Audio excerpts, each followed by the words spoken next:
Go ahead. Ever since Baxter joined the band, I mean, things got very different for us, and tonight's one of those nights. I mean, the direction, the evolution of our music, of our art. God damn it. The idea was tonight to come into the studio and get down what we've been writing over the past month or so, which has been a complete departure from where we used to be. There's a lot of differences tonight, melodically.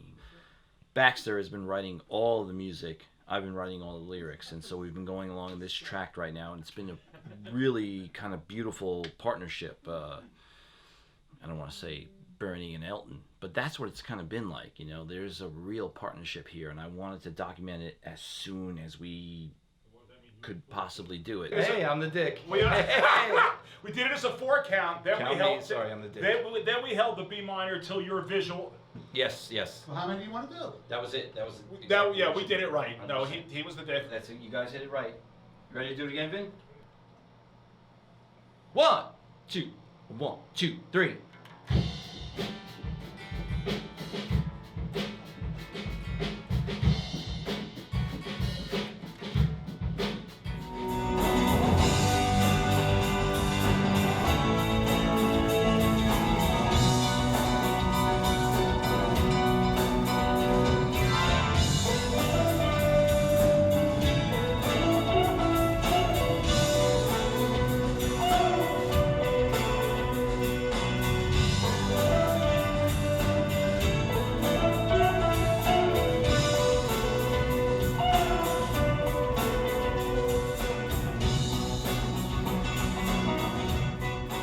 I'm Smoke Bilsby. This is Cat Bilsby. This is Baxter, Bilsby. This is Colin Bilsby.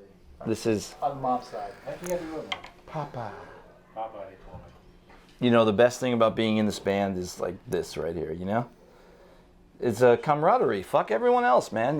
We've had fun. We've had fun for ourselves, and that's what it's about, It's a Bilsby world. We've done it the way we let wanted other to people do it. in. And as older guys, maybe pretending that we're a family of brothers from Salem, Oregon would, kind of intrigue people. And we didn't intentionally deceive anybody. If anybody asked, we always said, no, it's not true. But it was nice to go in there and see people's reactions, because they do react to you differently when they think you're a family of brothers from Salem, Oregon. So, Everly Brothers. Two brothers. Allman Brothers. 2 brothers.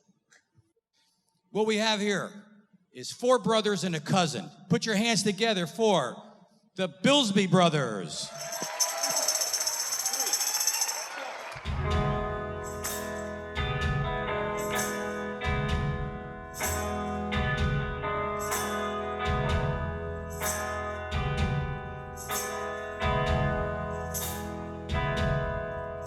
Oh, lately things have been a little complicated. Quality of life has got me down.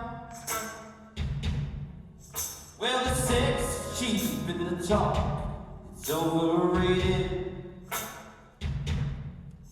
And the boys and me are still working on the sound. A little happiness, a little love is all I wanted. Sure as hell thought I found it, I was wrong.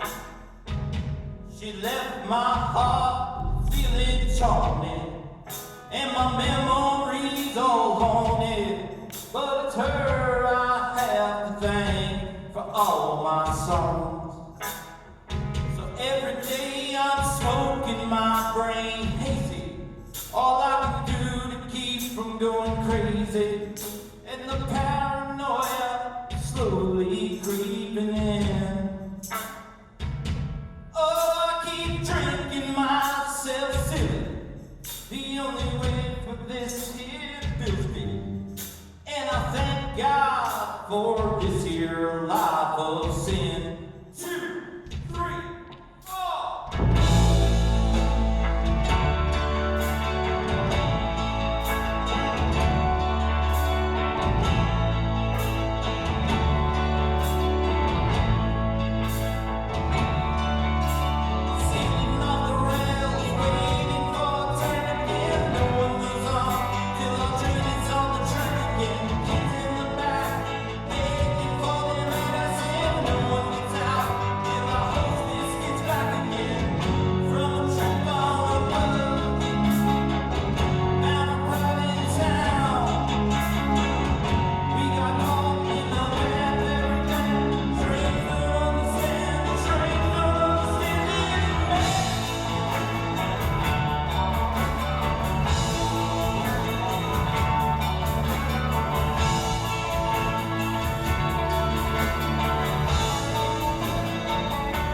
name is Andrew Wunderlich, aka Smoke Bilsby. We're here tonight at the Strand Theater. The whole idea started from the Allman Brothers, and that's when I started coming up with, man, that rolls off the tongue, the Allman Brothers. Just the word Bilsby came to me, like out of nowhere. I didn't even know it was a real last name, because it was just the syllables hit, Bilsby Brothers, and how nice that was rolling off the tongue. And we would sit and practice and we would joke and we'd say, Mace would be, well, I'm Cat Bilsby because he loves cats, you know, and I would say, what?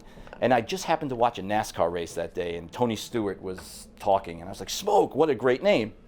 I'm Smoke Bilsby, you know, and then everybody else would come up with their own little name and everybody else not only would add to their own thing, that was the best part of it, was watching people kind of add their own little flavor to it. It's been such a fun experience, you know, and I think it's confused a lot of our friends and family, you know. I mean, I think it's also, people don't know what to make of it, but, you know, I wouldn't change a thing. I think that we've had such a fun ride from this point out, and, you know, I'm so glad that we're here tonight celebrating it, and I really wanted to kind of document what this thing meant, not only to me, but to everybody else involved.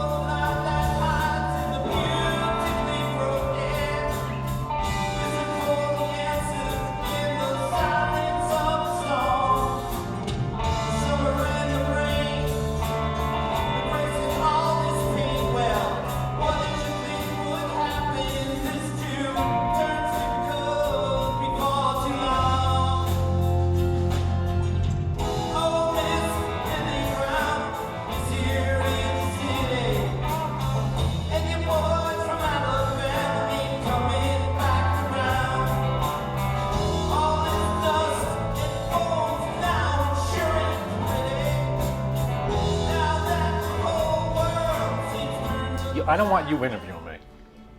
What the fuck, man? Did I interview you? Yes, you did. Since when? All right, Jared, ask him what the Bilsby Brothers meant to him and how he got in the band. Well, you know, I'm the oldest Bilsby brother. My name is Vin, and I was looking for a bass player on Craigslist, and I see this band, this ad for looking for a drummer. You know, I answered yeah, and he said, "Hey, looking for do original music." And he said, "I said, well, send me some demos. Let me see what you got. Maybe I can see if I can play along." Okay, it sounds pretty good. Maybe we can hook up. We can try some audition. Maybe I'll come. Yeah, we got our own studio. We got our own practice place. He says, why don't we set up an appointment and come down?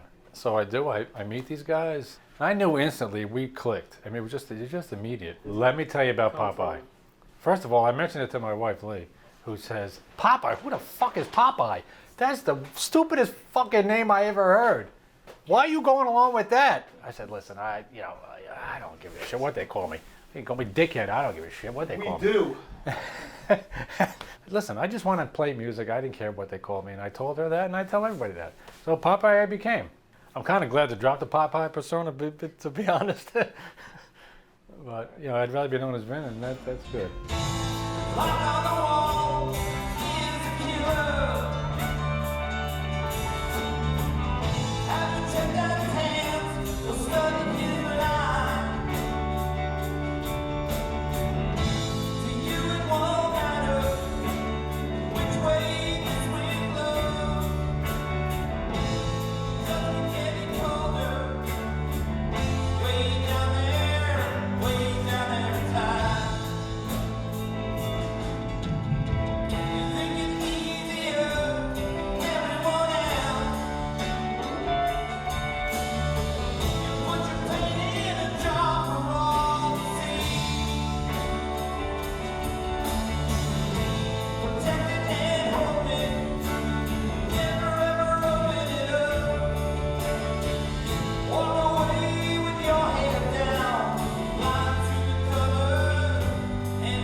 My name is Colin Snell. I'm the sometimes guest guitarist of the Bilsby Brothers.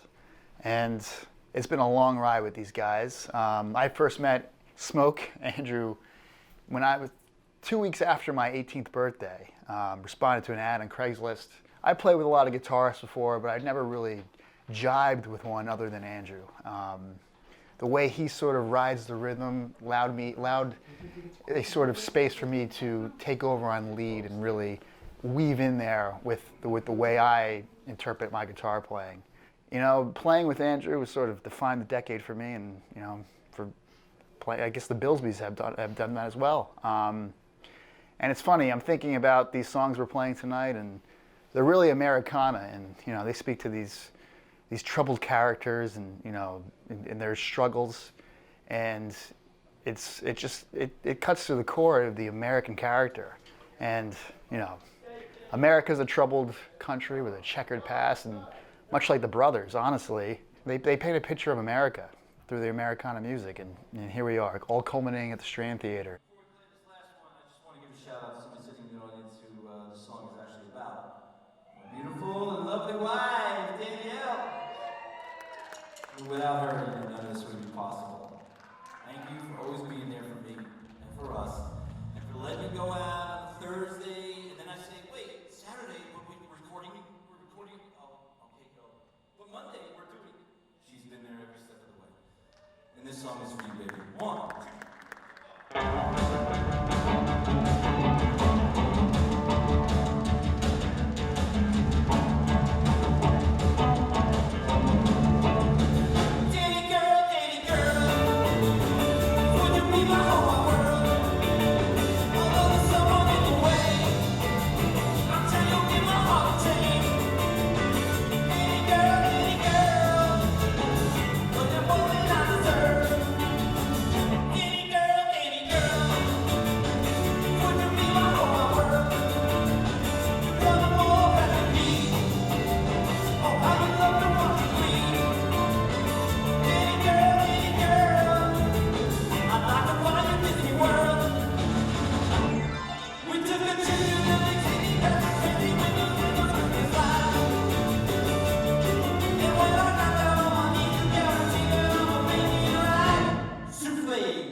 First meeting, this was, you know, it was hysterical. We meet in a place called the Jam Room in Howell, New Jersey. And I don't know these guys from a hole in the wall. I know the drummer because we've been rocking and rolling together. And he brings me to this place I've never been before. I've never been in a studio, never saw these people. And I'm like waiting for somebody to say hello to me, and nothing. And they start playing. I'm like, what are you playing? I was like, what key is this? He's like, it's E. It's E. I'm like, okay. So I go along with it, and I'm playing, and I'm having a good time. I hadn't played a bass in ever. I was a guitar playing man. And they decide they're going to take a break midway through. And they leave me up in this room all by myself. And I'm like, what is wrong with these people? I'm like, who is this guy with the personality disorder? He doesn't say nothing. He doesn't. I'm like, oh, it's Andrew. Doesn't say anything to me. Comes back upstairs. I'm sitting on the drum seat by myself. He picks up his guitar. He doesn't say a word. I'm like, there's something wrong with this guy. The other guys come back up. They just start playing again. I start playing again. Finally, the next hour's up, and I'm like, that was good. I imagine I'll never see these people again. And the guy with the personality disorder says to me, he says, you know, it was a real pleasure playing with you tonight. And I was like, nobody's ever said that to me before. I'm like, oof, it's pretty cool. And I was hooked, man. My real name is Mace Leader, but I am Cat Bilsby. I am Cat Bilsby in mind and thought. We are one and the same. I'm a rock and roll man, as is he. I was always a rock and roll man. I'm still going to be a rock and roll man. And nothing is over for me.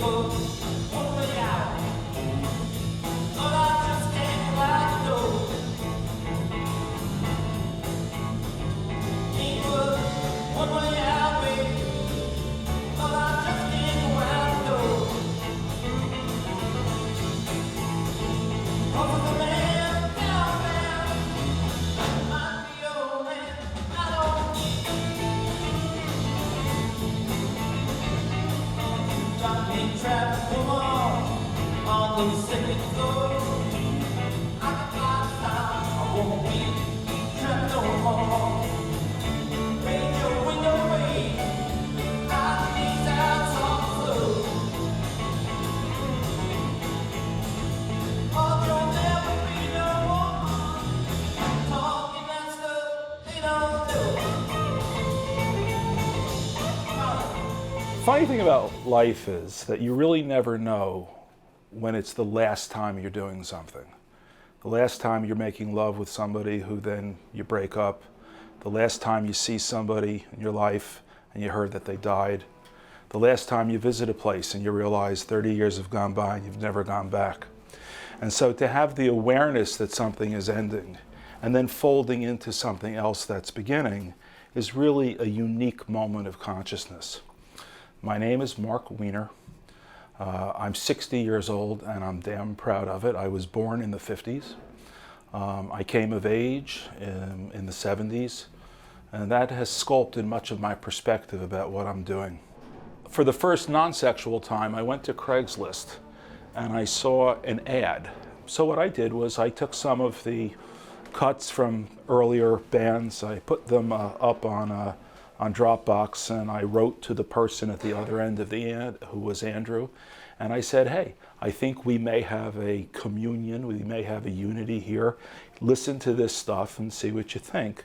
He wrote back to me, asked me who my influences were. I came back with Nicky Hopkins and Richard Manuel, and pretty much the deal was sealed right then and there, even though we hadn't met and even though we hadn't played together. I'm richer and fuller in life for having met and become friends with and songwriting partners with Andrew, but also to have gotten to know in the fire, in the crucible of live performance, where there's a lot of waiting and then an intensity of moment, and then the moment is over and all of a sudden you're unloading your own gear, right?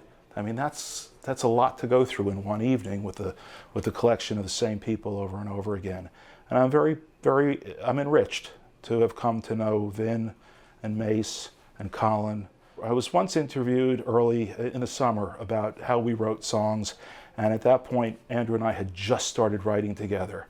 And so everything said then has grown and expanded. But I ended that by saying, you know what? I'm just grateful for the opportunity, and that's still true.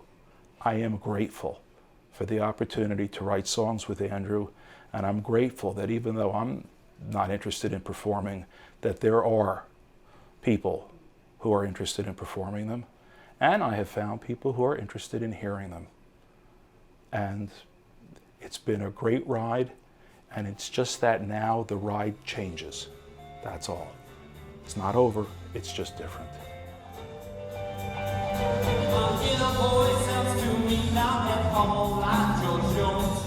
Not that put together, not that fully formed in tone. The artist and the actor stuck in this body of the Lord.